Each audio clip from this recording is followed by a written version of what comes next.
তুমি যেদিন মরে যাবা, আমি যেদিন মরে যাব, সেদিনও পৃথিবীতে সূর্য উঠবে, চাঁদ উঠবে, এই গাড়ি চলবে, সিএনজি চলবে, অটো চলবে, দোকানপাট খুলবে, ব্যস্ত মানুষ সব বাজার ব্যবসা ঠিকই চলবে, সব দৌড়াচ্ছে, শুধু আমি নিস্তব্ধ, শুধু আমি থেমে গেলাম। আমার হাত আর নড়ে না, পা আর নড়ে না, আমার আর চোখ খোলে না, আমার আর জিন্দিগির কোনো স্পন্দন নাই। এরই নাম দুনিয়া, এরই নাম দুনিয়া।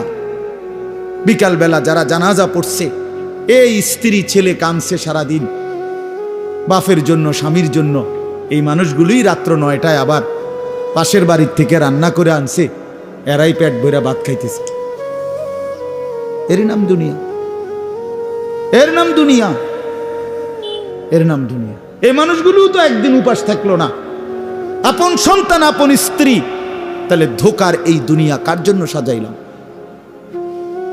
কার জন্য বলেন,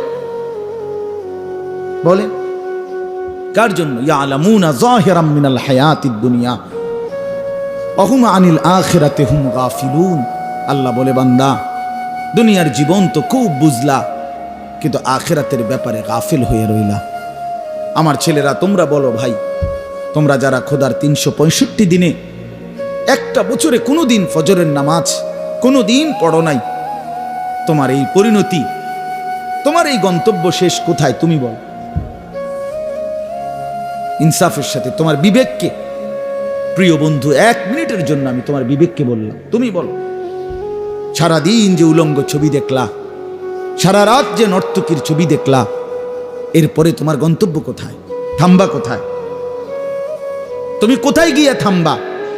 তোমার পরিণতি কি? তোমার টার্গেট কি? এই নাচ, এই গান, এই ছবি, এই জেনা, এই ব্যভিচার, এই মদ, এই জুয়া, এই ফেন্সিডিল, এই ইয়াবা, আরে নাফরমান, তোরে শেষ পর্যন্ত কোথায় গিয়ে থামাবে? তোরে একটা জানোয়ার ছাড়া, একটা কুকুর বিড়াল ছাড়া, একটা হাইওয়ান ছাড়া আর কিচ্ছু বানাবে না। তোরে একটা নর পশু বানায় দিবে। চরিত্রহীন মানুষ থাকে না, লম্পট কোনোদিন মানুষ হয় না। মদখোর, নেশাখোর, জুয়ারি, ফেন্সিখোর, বাবাখোর, ডাইলখোর, ইয়াবাখোর, ফুট্টাখোর, হারামখোর, ওই মানুষ থাকে না, ওই জানোয়ার হয়ে যায়। জানোয়ার, জানোয়ার হয়ে যায় বেটা, জানোয়ার হয়ে যায়। যে কপাল সেজদা দেয় না, সে কপাল, যে মানুষ মানুষ হয়ে সেজদা দেয় না, আল্লাহর কসম, আল্লাহ তাআলা কোরআনে বলছে, ইবলিস তুই সেজদা দিলি না, আজকের থেকে তুই শয়তান। এজন্য যে কপাল সেজদা দেয় না, সে মানুষ নয়, শয়তান। শয়তান বেটা, তুই বেটা শয়তান, শয়তান। এটা একটা ছোট্ট কথা আগে বুঝেন, সবাই বুঝতে ভালো। কোরআনুল কারীমের মধ্যে আছে, হযরত মূসা আলাইহিস সালামকে আল্লাহ তাআলা প্রথম যখন তুর পাহাড়ে, আমরা সবাই জানি যে আল্লাহ তাআলা মূসা আলাইহিস সালামের সাথে তুর পাহাড়ে কথা বলছেন বহুবার, মানে ওয়াহি নাজিল করছে। আল্লাহর কথা মানেই ওয়াহি। তো প্রথমবার যখন মূসা আলাইহিস সালাম তুর পাহাড়ের ওই টিলাতে উঠলেন, তো সেখানে আল্লাহ তাআলা স্পষ্ট কোরআন শরীফে আছে, আল্লাহ তাআলা প্রথমেই বলে দিছেন, ইন্নী আনা রব্বুক ফাখলা'না আলাইক। মূসা, আমি তোমার রব, আমি তোমার মহান মালিক আল্লাহ। তুমি ফাখলা'না আলাইকা, তোমার 2টা জুতা খুলে ফেলো, 2টা জুতা খুলে ফেলো। আনা আখতারতুকা, আমি তোমাকে নির্বাচিত করেছি। ফাসতামি' লিমা ইউহা, অতএব আমি যা ওয়াহি নাজিল করতেছি, বলতেছি, তা মনোযোগ দিয়ে শোনো। তাহলে এখন কি বোঝা গেল? তাফসীরের মধ্যে আছে, জুতা খুলতে বললেন কেন? প্রশ্ন হলো, জুতা খুলতে বললেন কেন? কথা বললে বলবে। তো আল্লাহ তাআলা এটা বুঝাইছেন, মূসা, আমি রব্বুল আলামিনের কথা শুনবার আদব জুতা খুলে বসা, এই জন্য আদব শিখাইছেন, আদব শিখাইছেন। কোরআন সুন্নাহর ইলমের মধ্যে, কোরআন সুন্নাহর জ্ঞানের মধ্যে একটা জিনিস ভীষণ জরুরি, সেটা হলো আদব। 2টা জিনিস একসাথে গঠন করতে হয়। এজন্য আমাদের মাদ্রাসাগুলোতে 2 জিনিস একসাথে পড়ায়, একটা হলো ইলম আর একটা হলো আদব। এই জন্য মাদ্রাসাওয়ালারা তাদের বাচ্চাদেরকে যেমন পড়ায়, তো বাচ্চার অজু গোসল, চলা ফেরা, উঠা বসা, কথাবার্তা, চাল চলনের দিকেও নজর রাখে, যে ছেলেটা দাঁড়াইয়া পেশাব করে কিনা, ছেলেটা টয়লেট পেপার ব্যবহার করে কিনা, দস্তরখান বিছায়া খানা খায় কিনা, বাবা মাকে সালাম দেয় কিনা, ইত্যাদি ইত্যাদি। মানে শুধু শব্দ মুখস্থ করছে, পড়া দিছে, পড়া নিছে, এইটা না, তার সাথে সাথে তার জীবন গঠন হচ্ছে কিনা, আদব শিখতেছে কিনা, আখলাক শিখতেছে কিনা, এইটা হলো একই সাথে লক্ষ্য থাকে। এই জন্য হাদিসের মধ্যে আছে, আমাদের প্রিয় নবী সাল্লাল্লাহু আলাইহি ওয়াসাল্লাম বলছেন, আল্লামানি রব্বি ফা আহসানা তালিমি ওয়া আদ্দাবানি রব্বি ফা আহসানা তাদিবি। এই একটি হাদিসে নবীজি দুইটা কথা বলছে, যে আমার আল্লাহ আমাকে সর্বোত্তম এলেম জ্ঞান শিখিয়েছেন এবং আমার আল্লাহই আমাকে সর্বোত্তম আদব শিখিয়েছেন। তাহলে একই সাথে বলছে নবীজি, আল্লামানি রব্বি আদ্দাবানি রব্বি, আল্লাহই আমাকে এলেম শিখিয়েছেন, আল্লাহই আমাকে আদব শিখিয়েছেন। কেন নবীজি বাম পাও দিয়া টয়লেটে ঢুকছেন? কেন ডান পাও দিয়া মসজিদে ঢুকছেন? মনে করেন এই যে প্রতিটা নড়াচড়া, হাত্তাল হারাকাত ওয়াস সাকানাত, নবীজির প্রতিটি স্থিরতা, প্রতিটা নড়াচড়া সবটাই আল্লাহ তাআলার ফয়সালা, আল্লাহ তাআলার পক্ষ থেকে নির্ধারণ করা। তিনি সাহাবীদের সাথে পরামর্শ করছে অথবা নিজে নিজে ভাবছে যে কেমনে শুইলে ভালো হয়, কেমনে হাঁটলে ভালো হয়, না না, আল্লাহ তাআলার পক্ষ থেকে নির্ধারণ করে দেওয়া। এই জন্য বাপ, এটা জরুরি বিষয়। এটা আল্লাহর কোরআনের মজলিস, বরকতময় মজলিস। এখানে জুতা খুলে আল্লাহর কথা শুনলে বরকত হবে, এটা আদব। সবাই যারা মুসা আলাইহিস সালামের ওই ঘটনাটা জানে, কোরআন শরীফে স্পষ্ট আছে যে তখন প্রচন্ড ঠান্ডা ছিল, ভীষণ ঠান্ডা, কুয়াশা, নিচে বরফ। মুসা আলাইহিস সালামের স্ত্রী, ওই যে শোয়াইব আলাইহিস সালামের মেয়ে, যাকে তিনি 10 বছর পরে বিয়ে করে আনতেছিলেন, উনি প্রচন্ড শীতে কাঁপতেছিল। এই সময় মুসা আলাইহিস সালাম একটু আগুনের তালাশে তুর পাহাড়ের ওই টিলার মধ্যে উঠছিলেন।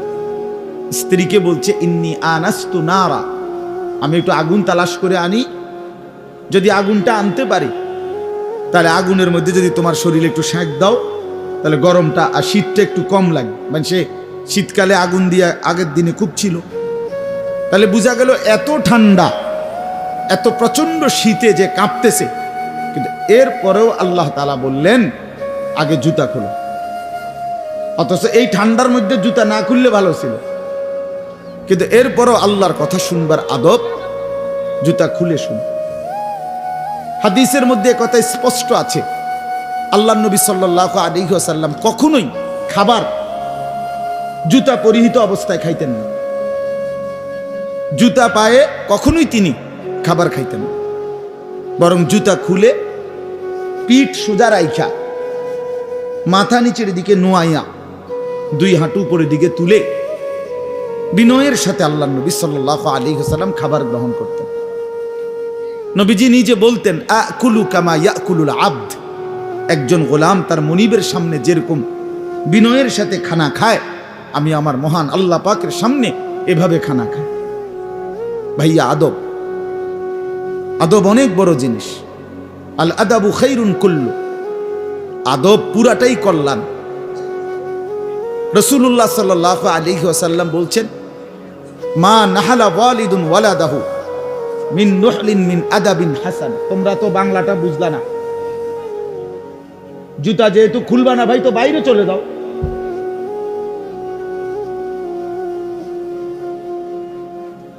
আশ্চর্য মানুষ। না না, অনেকের আছে গাদ্দারি স্বভাব, যে আমি যেমনি আছি এমনি শুনবো। এটা সিধা করতে হবে। জিন্দেগি যদি সোজাই না হয় তো বললাম কারে, বললাম কাকে? শুধুই কেবল ভাইয়া শুনলাম, একজনের পরিচিতি আছে, একজনের জনপ্রিয়তা আছে, একজনের সুর আছে, একজনের টান আছে, একজনের জোরে গলার আওয়াজ আছে, তো এই কারণে জড়লাম। কি ফায়দা এতে ভাই? কথা বোঝেন নাই? আমারে মনে করেন 1 কোটি মানুষ চিনে, তো আপনার লাভ কি? আমারে 10 কোটি মানুষ চিনে, সারা পৃথিবী চিনে, তো আমারে চিনলে তোমার লাভ কি? নিয়ে তুমি কি বদলাইলা, এটা না দেখার বিষয়। আমি আমার জন্য কি গ্রহণ করলাম, এখানে কার জনপ্রিয়তা আছে না নাই, এটা দিয়ে কে ঘাস কাটে? জনপ্রিয়তা দিয়া হয় কি? কিচ্ছু না, কিছুই না। পৃথিবীর জনপ্রিয় অজনপ্রিয় সব মানুষই ভাত খায়, তো আর জনপ্রিয়তার আলাদা ভ্যালু কি? ঘুম যায়, পেশাব পায়খানা করে, তো আর এনে কি আহামরি কি? এটা কিচ্ছু না, এটা ধোঁকা ছাড়া আর কিচ্ছু না, ধোঁকা। এজন্য ভাই আমি আবারও অনুরোধ করছি, তোমরা কষ্ট পাইও না, প্যান্ডেলের ভিতরে দাঁড়াইও না। আমি অনুরোধ করলাম, কমপক্ষে প্যান্ডেলের ভিতরে ভাই মাহফিলের যেই যুব সমাজরা আয়োজন করছো ভাই, তোমাদের কাছে অনুরোধ আমার, তোমরা কয়েকজন কমপক্ষে স্বেচ্ছাসেবকের দায়িত্ব পালন করো। যারাই দাঁড়িয়ে আছে তাদেরকে বসতে বলো। এটা ভালো, আজকের জন্য না, সব সময়ের জন্য।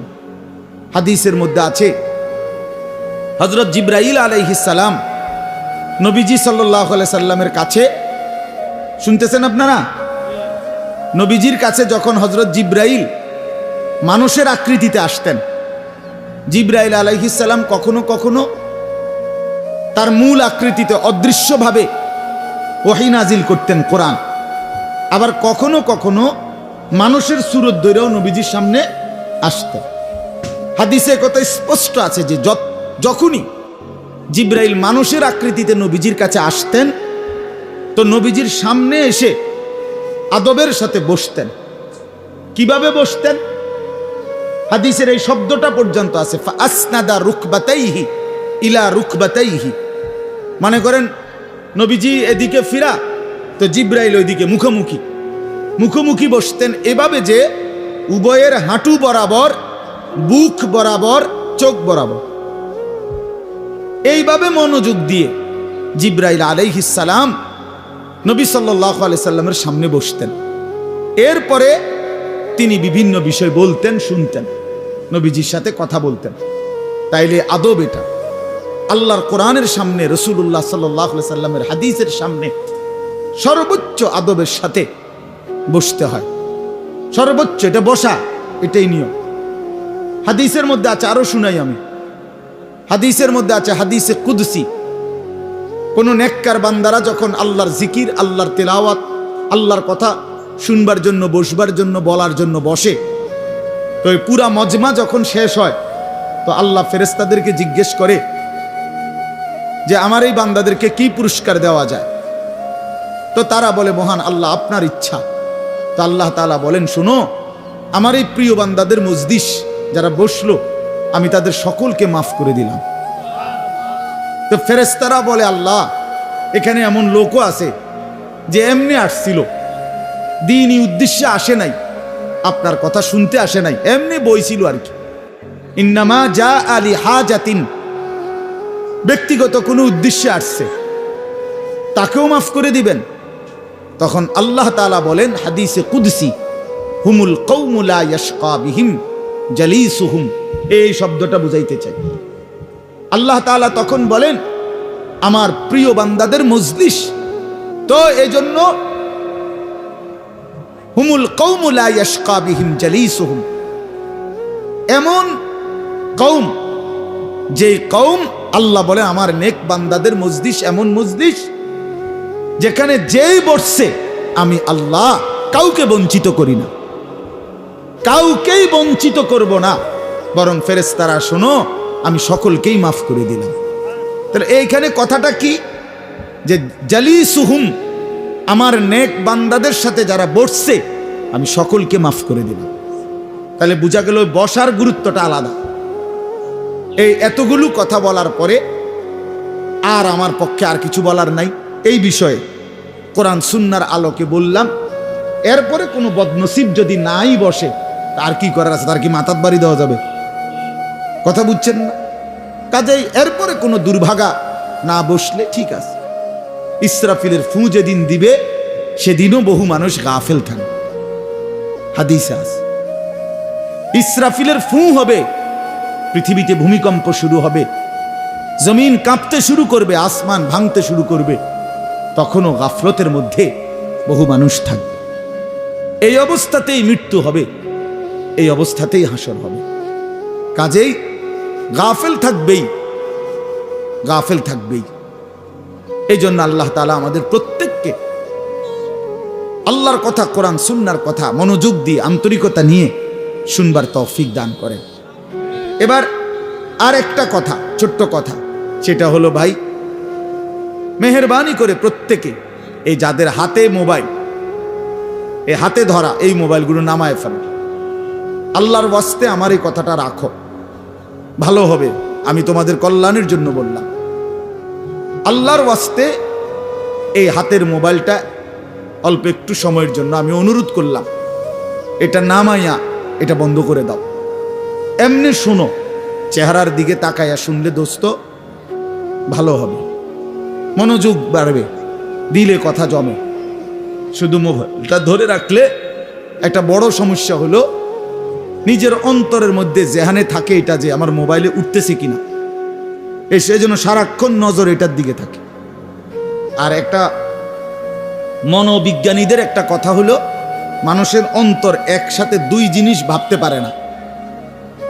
এটা একটা কি পরীক্ষিত কথা, দিলে একই মুহূর্তে দুই জিনিস ভাবে না। এটা রাইখে তোমার আরেকটা ভাবতে হবে। তাহলে এখন যেহেতু তোমার ফিকিরে মনোযোগ মোবাইলটাতে উঠতেছে কিনা ঠিক মতো, তাহলে আর নিজের জন্য কিছু গ্রহণ হবে না। মোবাইলে উঠছে ঠিক আছে, সুন্দর, আওয়াজও ক্লিয়ার হয়েছে, পুরা বয়ানটাও উঠছে, তো এরম তো ওয়াজ লাখ লাখ আছে মোবাইল। তো নিজের জন্য কি হলো? আমার দিলের জন্য আমি কি নিলাম? আমার নিজের জন্য আমি কি নিলাম? এই জন্য দোস্ত, এটা জরুরি বিষয়, এটা গুরুত্বপূর্ণ বিষয় যে নিজের জন্য গ্রহণ করা। তু আগার মেরা নিহি বনতা না বন, আপনা তো বন। ভারতীয় উপমহাদেশের একজন বিখ্যাত বুজুর্গ বলছেন, সৈয়দ আবুল হাসান আলী নদভী রহমতুল্লাহ আলাই, হে যুবক, যদি তুমি মানুষের কল্যাণ, সমাজের কল্যাণ, কারো কোনো উপকার যদি করতে নাও পারো, আপনা তো বন, নিজের ভালোটুকু তো করো, নিজের কল্যাণটা তো কমপক্ষে ভাবো, নিজেরে কমপক্ষে সুন্দর বানাও। আমি কে? আমি কোত্থেকে আসলাম? আমারে কে বানাইলো? আমি কোত্থেকে আসলাম? কেন বানাইলেন? আমি ফিরে যাব কোথায়? প্রতিনিয়ত দোস্ত, বন্ধু আমার, বাপ আমার, যে মানুষগুলো কবরে চলে যায়, তাদেরকে কে নিয়ে যাচ্ছে? কেউ তো নিজের থেকে মরতে চায় না, আত্মীয় স্বজনও তো কারো মৃত্যু চায় না, কিন্তু একজন অদৃশ্য মালিক নিয়ে যাচ্ছে। কেন নিয়ে যায়? কেন নিয়ে যাচ্ছেন? কোথায় নিয়ে যাচ্ছে? এই জন্য প্রিয় বন্ধু, বাপ, এটা আমাদের ভাবা উচিত। এতটুকু যে আমি নিজের কমপক্ষে ভাবি, আপনা তো বান। কোরআনুল কারীমে আল্লাহ বলছে, ইয়া আইয়ুহাল্লাযীনা আমানু আলাইকুম আনফুসাকুম, হে ঈমানদারগণ, মুমিনগণ, তোমরা নিজেকে নিয়ে নিজেকে সাজাও, গড়ো। আলাইকুম আনফুসাকুম, নিজেকে মজবুত করে ধরো, নিজের ভালোটুকু করো, নিজের সৌন্দর্যটুকু বুঝো। কোরআনুল কারীমে আল্লাহ বলছে, ভাইয়া, ওয়ালা তুলকু বিআইদিকুম ইলা তাহলুকা, হে আমার বান্দা, নিজেকে নিজে ধ্বংস করে দিও না, নিজেকে নিজে বরবাদ করে দিও না। একটা মোটর সাইকেল, অনেক ছেলে পেলে, আমি প্রায় সময় বলি, আমার এতটা মায়া লাগে যে হায়, নিজে একটা মোটর সাইকেল এইভাবে চালায়, মনে হয় যেন একটা কুত্তাও এভাবে দৌড়ায় না, এত দ্রুত গতি। আহা সন্তান, অ্যাক্সিডেন্ট করলে তো তোমারই পাওটা ভাঙ্গা যাবে, অ্যাক্সিডেন্ট করলে তোমার মাথাটা ফাইটা যাবে, অ্যাক্সিডেন্ট করলে তুমি তো রক্তাক্ত হয়ে যাবে। এতটুকু ভালো যদি না বুঝে এই পাগল, এই মাতাল, কি পরিমাণ মাতাল, কি পরিমাণ মাতাল। খুব জোরে চালাইলে মানুষে দেখবো, মানুষে দেখতে দেখতে তো তুমি গেছোই গা, তো কি দেখতো মানুষে? এটা দেখবো কি? তা তুমি দেখবার আগে তো তুমি তো দৌড় দিছো কুত্তার মতো, তো তোমার কি তা চাইতো মানুষে? কি দেখবো এটা? এটা দেখার কি আছে এটাতে? আস্তাগফিরুল্লাহ, আস্তাগফিরুল্লাহ। এরকম অসংখ্য বিষয় আছে।